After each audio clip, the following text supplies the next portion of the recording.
Hello friends, good evening. कैसे हो आप सब? उम्मीद करती हूँ कि आप सब ठीक होंगे। तो मैं आ गई हूँ मेट्रो स्टेशन। आज मेरी लड़की का चेकअप करवाना था। डायबिटीज़ टाइप 1 है मेरी लड़की, तो उसका रूटीन चेकअप करवाना था। तो हमारी मेट्रो आ चुकी थी, तो हम मेट्रो में बैठ गए फ्रेंड्स। और ये देखिए, फिर हम यहाँ आ गए कड़कड़ुमा, यहाँ उतरे हम। फिर यहाँ से हमने दूसरी मेट्रो ली। फिर यहाँ से हम तीसरी मेट्रो लेते हैं। हमें जाना था RK आश्रम मार्ग, जो दिल्ली का कलावती हॉस्पिटल है बच्चों का स्पेशली। फिर यहाँ आए तो हमने देखा OPD के बाहर भीड़। खैर आज कम भीड़ थी, महीने का लास्ट दिन था और रोज़ा रमज़ान के दिन चल रहे, रोज़ा लोगों का चल रहा है और बच्चों के पेपर एग्ज़ाम चालू हो गए हैं, तो भीड़ कम थी।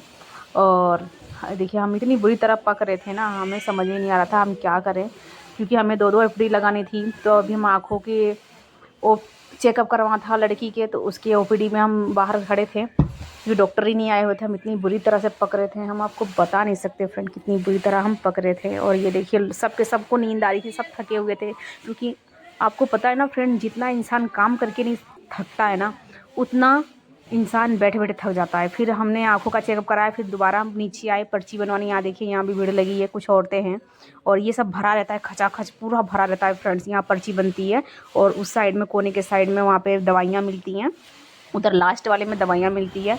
फिर हमने दवाई ले ली, फिर हम बाहर आ गए हॉस्पिटल के। अब हम मेट्रो स्टेशन की तरफ चल रहे हैं, घर के लिए रवाना हो रहे हैं।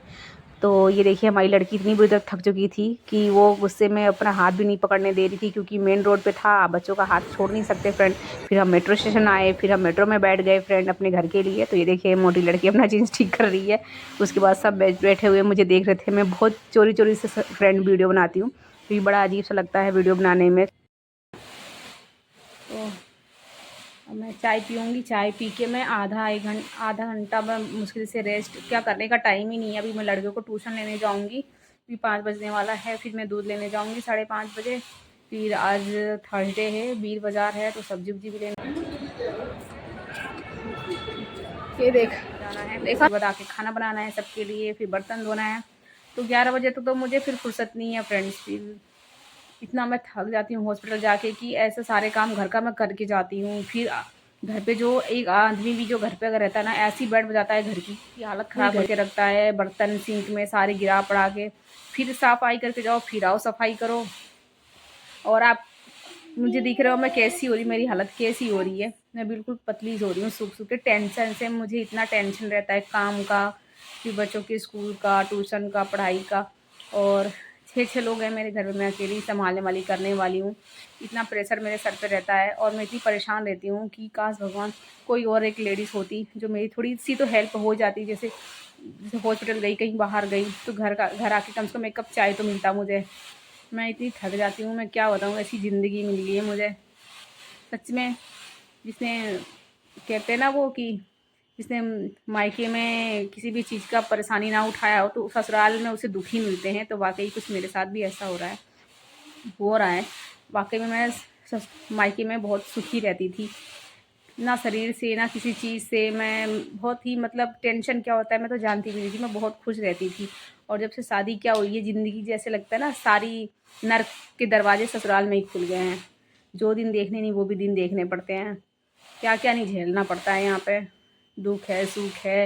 इतना सब कुछ करने के बाद भी मुंह नहीं सीधा होता, उल्टी सीधी बातें सुनने को मिल जाती सी। इतना मतलब वो दुखी करके रख दिया है सब ने। ऐसा मन होता कहीं जाओ, बस मर जाओ, कट जाओ कहीं, ज़िंदगी जीने का मन नहीं करता। सबसे ज़्यादा टेंशन मुझे अब मेरी लड़की की रहती है, इसकी, क्योंकि इसको डायबिटीज़ है, तो इसका ज़्यादा मुझे टेंशन रहता है। अगर बच्चे ठीक होते हैं ना फ्रेंड, तो आप दुनिया की हर दुख झेल सकते हो। लेकिन अगर बच्चे भी सही नहीं होते हैं तो आदमी मर जाता है। ऐसे में औरत, एक माँ होती है ना, मर जाती है टेंशन से। सबके दुख ताने सब कुछ बर्दाश्त कर सकती है, लेकिन अपने बच्चों पे आई मुसीबत नहीं रह सकती है। तो खैर छोड़िए ये सब बातें। तो आज का ब्लॉग मैं यहीं ख़त्म करती हूँ, मैं थोड़ा सा रेस्ट करूँगी। तो आज की वीडियो में इतना ही friends, bye bye, good evening.